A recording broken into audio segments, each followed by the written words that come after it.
चलिए move on to the next question now.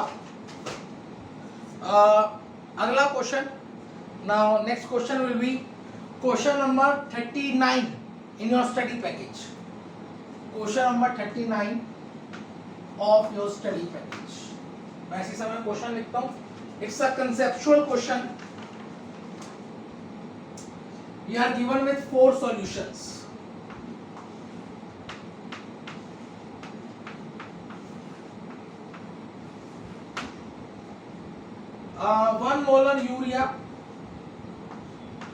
One molar urea solution.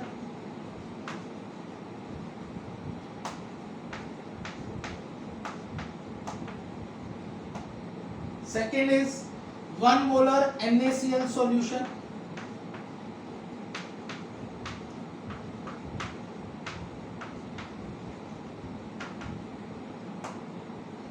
And 1 molar MgCl2 solution.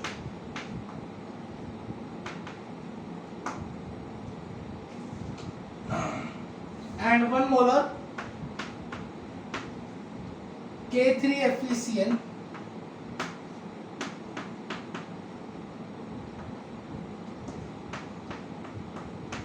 (6) solution.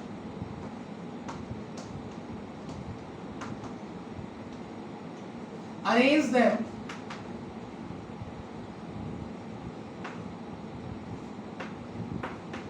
in increasing order of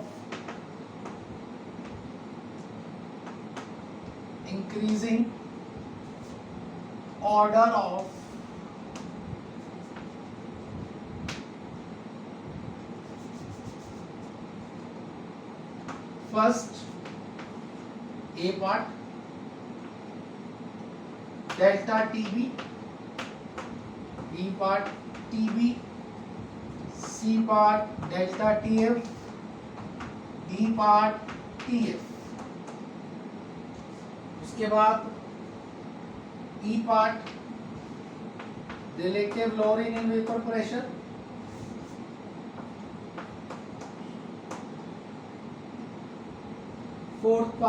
sixth part F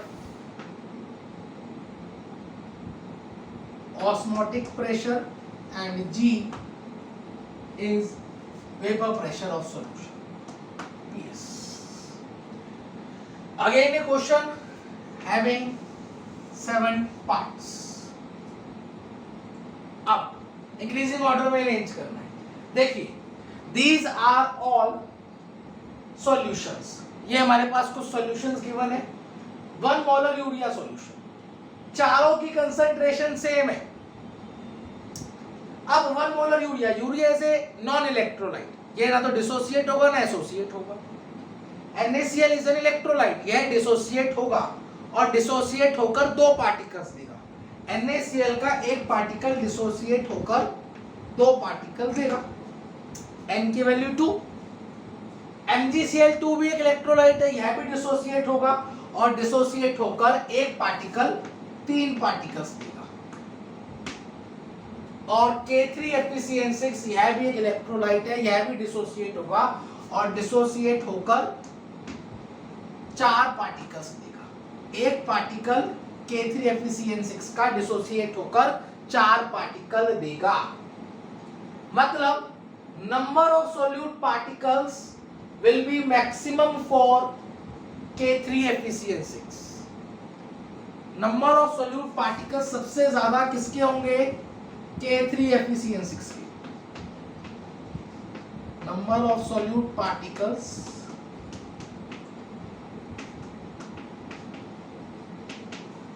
will be maximum for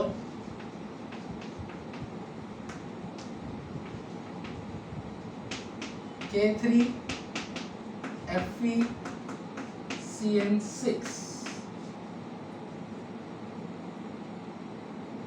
जब इसके number of solute particle सबसे ज्यादा होंगे तो colligative properties भी सबसे ज्यादा इसकी होगी, और उससे कम इसकी क्योंकि नंबर ऑफ सोल्यूट पार्टिकल्स कम है, उससे कम इसकी क्योंकि इसके नंबर ऑफ सोल्यूट पार्टिकल्स और कम है, और सबसे कम इसकी, क्योंकि सबसे चारों में सबसे ज्यादा कम नंबर ऑफ सोल्यूट पार्टिकल्स इसके होंगे, क्योंकि ये डिसोसिएट भी नहीं होगा, एसोसिएट भी नहीं। तो चारों में सबसे ज्यादा नंबर ऑफ सोल्यूट पार्टिकल्स इससे होंगे, उससे कम इसके, उससे कम इसके, उससे कम इससे। तो कॉलिगेटिव प्रॉपर्टीज का जो ऑर्डर है, colligative properties depend upon the number of solute particles, तो उनका ऑर्डर भी यही होगा। ए पार्ट सबसे ज्यादा, मैं इसको सबसे ज्यादा डेल्टा टीबी किसका होगा, इंक्रीजिंग ऑर्डर में अरेंज करना है, मतलब सबसे कम फर्स्ट का, फिर उससे ज्यादा सेकंड का, उससे ज्यादा थर्ड का, उससे ज्यादा फोर्थ का। और अगर डेल्टा टीबी इस ऑर्डर में, डेल्टा टीबी ज्यादा है तो टीबी भी इसी ऑर्डर में होगा। जब डेल्टा टीबी इसका ज्यादा है तो टीबी भी इसी का ज्यादा होगा, मतलब उसका ऑर्डर भी यही होगा।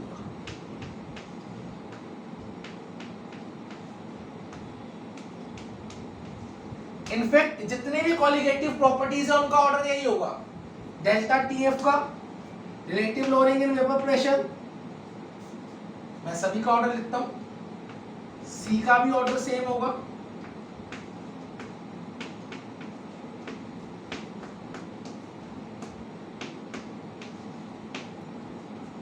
डी का मैं भी छोड़ देता हूं, ई का भी यही ऑर्डर होगा, मैं लिखता हूं,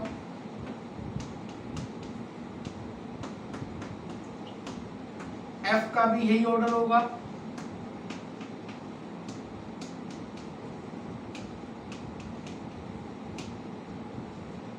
PS the vapour pressure of solution.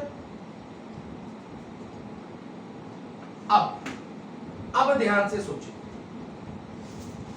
ध्यान से क्या सोचना है भाई। देखिए जितना ज्यादा वेपर प्रेशर, सॉरी पहले टीएफ की बात कर लेते हैं, जितना ज्यादा डेल्टा टीएफ होगा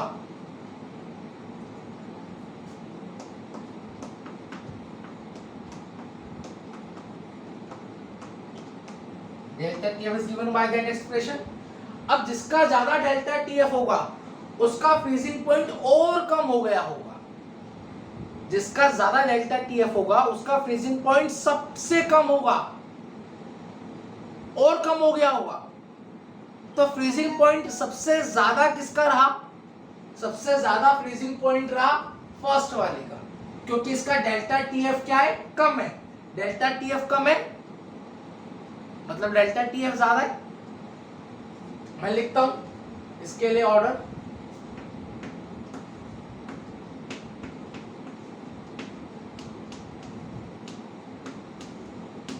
उल्टा मैं दोबारा बता देता हूं, डेल्टा टीएफ ज्यादा होगा तो टीएफ और कम हो गया होगा,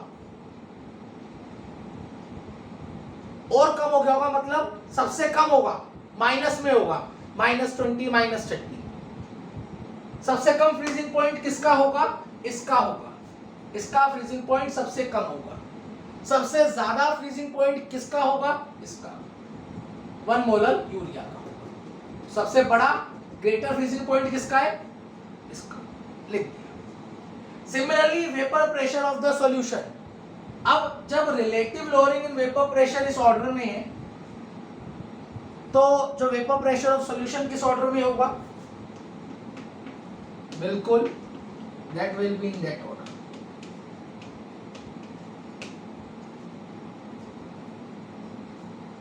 बड़ा आसान है भाई, नंबर ऑफ सोल्यूट पार्टिकल्स ज्यादा होंगे तो लोअरिंग इन वेपर प्रेशर ज्यादा होगा, वेपर प्रेशर ज्यादा कम हुआ होगा।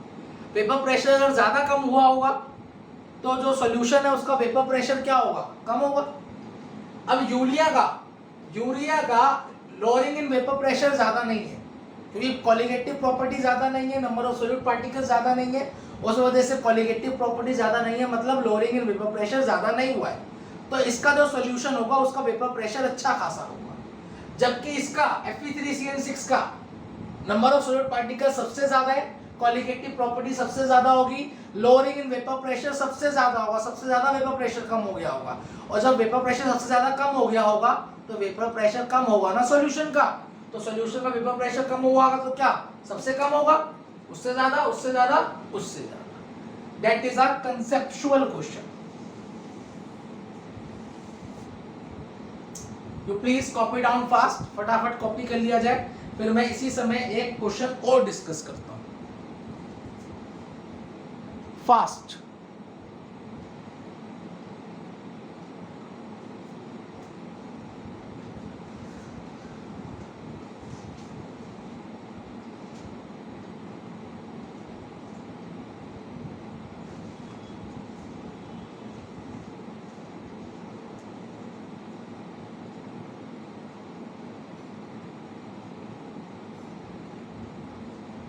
चलिए next move on to the next question.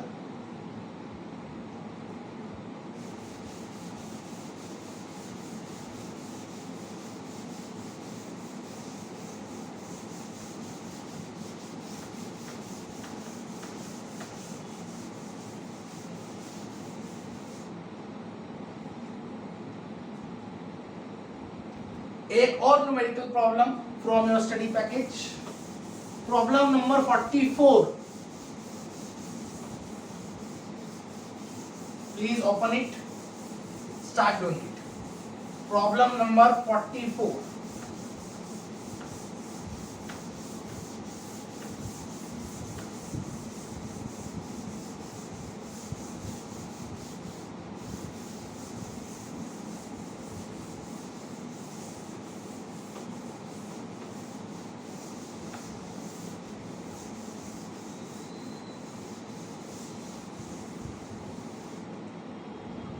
Let me write down the question.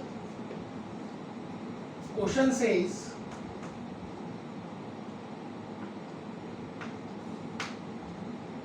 %10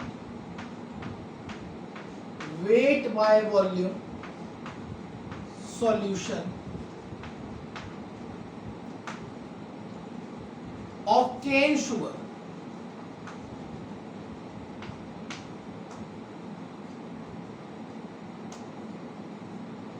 has undergone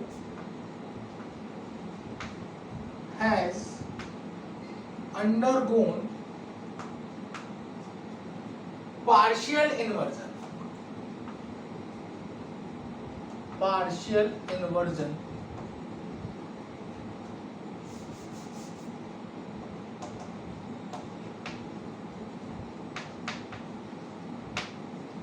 according to the reaction।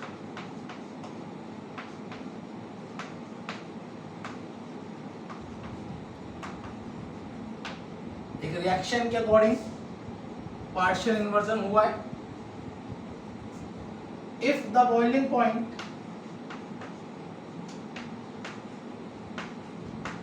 of solution is 100.27 degrees Celsius, what fraction of sugar has inverted? What fraction of sugar has inverted?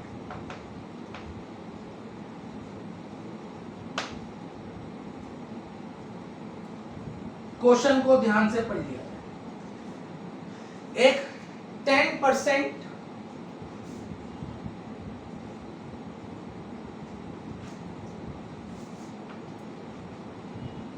मेरा cane sugar का solution है। Cane sugar is made up of sucrose.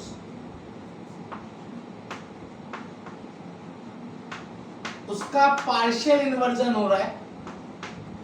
Inversion क्या होता है वो हम बाद में देखेंगे, इन आर फर्दर लेक्चर, आगे के चैप्टर्स में देखेंगे इन्वर्जन क्या होता है। अभी किस तरीके से इन्वर्जन होता है वो रिएक्शन हमें गिवन है, according to the reaction.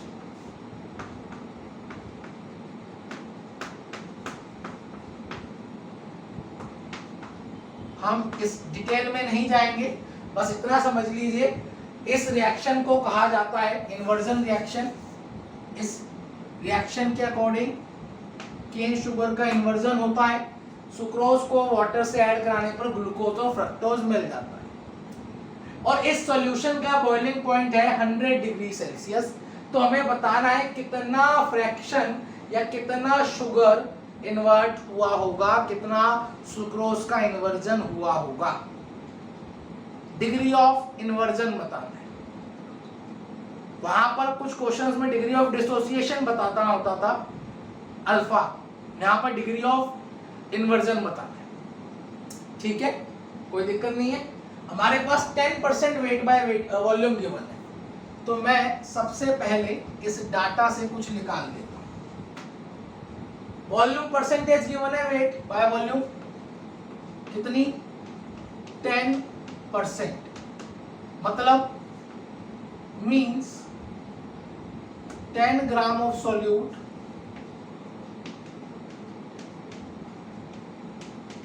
is dissolved in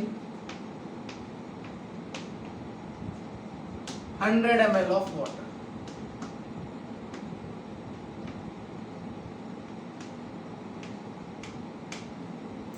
hundred ml of water में कितना सोल्यूट है, that is 10 gram.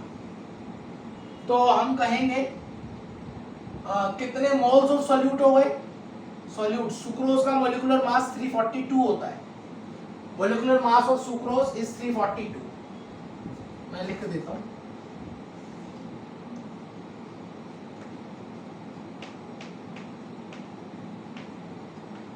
Molecular mass of sucrose is 342।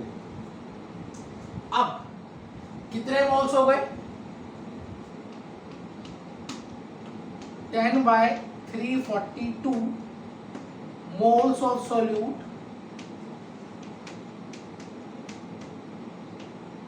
in 100 ml of water। 100 ml of water में कितने मोल्स है, 10/342। तो 1000 ml of water में कितने solute होंगे, सॉरी 100 ml of solution।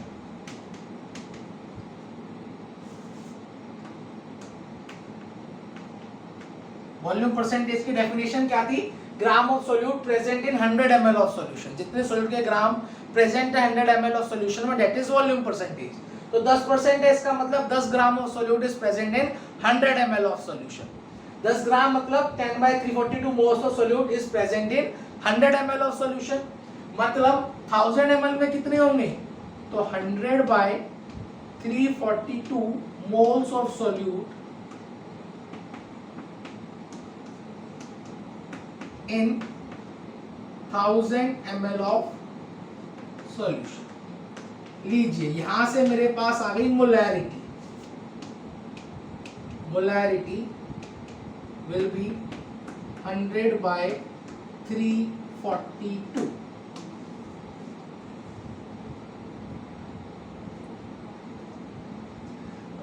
अब वही initially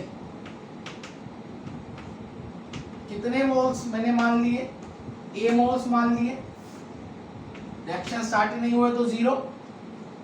and let alpha be the degree of association, alpha be the degree of inversion, degree of inversion. यहां पर अल्फा को डिग्री ऑफ इन्वर्जन मान लेता हूं, मतलब moles dissociated, moles inverted out of one mole, moles inverted out of one mole। एक मोल में से जितने मोल इन्वर्टेड हो रहे हैं दैट विल बी अल्फा। एक मोल में से 0.2 इन्वर्ट हो रहे हैं तो अल्फा विल बी 0.2। एक में से 0.4 इन्वर्ट हो रहे हैं तो अल्फा विल बी 0.4। तो एक में से जब अल्फा इन्वर्ट हो रहे, एक में से अल्फा इन्वर्ट हो रहे, तो ए में से कितने होंगे, a alpha at time T.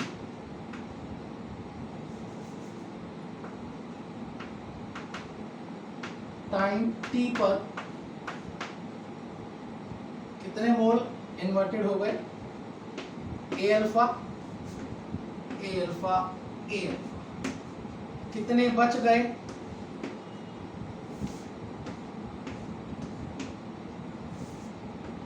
A minus A alpha, A alpha, A alpha. That will be the moles after inversion. तो total moles after inversion कितने मोल्स है इन्वर्जन के बाद? Total moles after inversion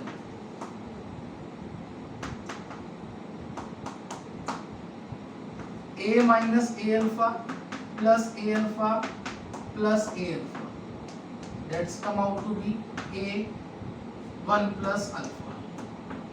लीजिए टोटल मोल्स आ गए after the inversion. Now हमारे को क्या गिवन है? Delta TB, sorry TB not given है, we are given with TB not 100.27 degree Celsius, और टीबी हमें पता है पानी का 100 डिग्री सेल्सियस। तो यहां से डेल्टा टीबी आ गया 0.27 degree Celsius.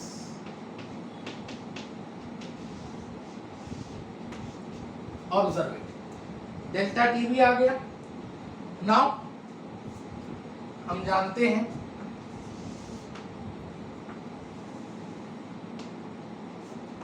Delta TB is equals to KB into m. KB की वैल्यू हमें गिवन नहीं है, पर हमें पता है 0.52 WB अपॉन MB इंटू, या डायरेक्टली मोल्स ऑफ सॉल्यूट हम लिख देते हैं यहाँ पर।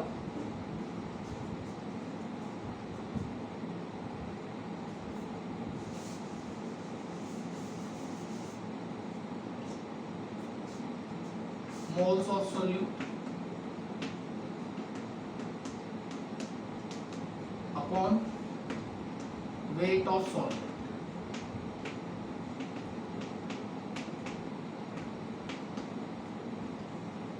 सॉल्वेंट का वेट। अब जरा ध्यान से सोचेंगे कितने मोल्स है सॉल्यूट के?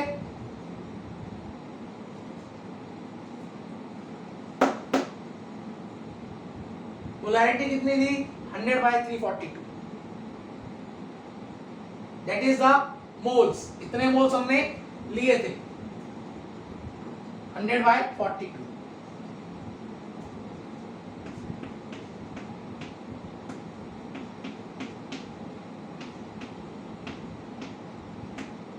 One plus alpha into 1/1 kg। मैं समझाता हूं, पहले मैं इसको लिख देता हूं।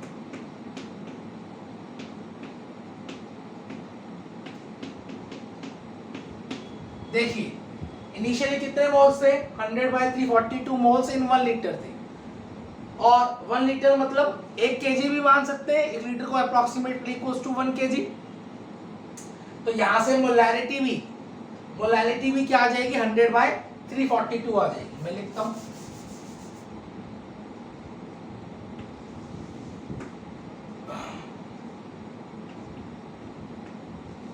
Molarity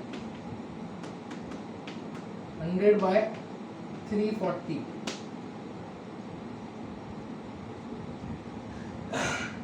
That is the moles present in 1 liter of solution। 1 litre of solution में कितने मोल्स हैं? तो ये मेरा क्या रहा? 100/342 मोल्स। इतने ही है ना, 100/342। तो इतने मोल्स थे इनिशियली, पर इन्वर्जन के बाद टोटल मोल्स कितने हैं? A1 प्लस अल्फा, और अल्फा के डिग्री ऑफ इन्वर्जन। तो A की वैल्यू तो हमें पता है A/342, पर अल्फा की वैल्यू हमें नहीं पता। अब 1 लीटर ऑफ सॉल्यूशन को क्या मान सकते हैं? Approximately equals to 1 kg।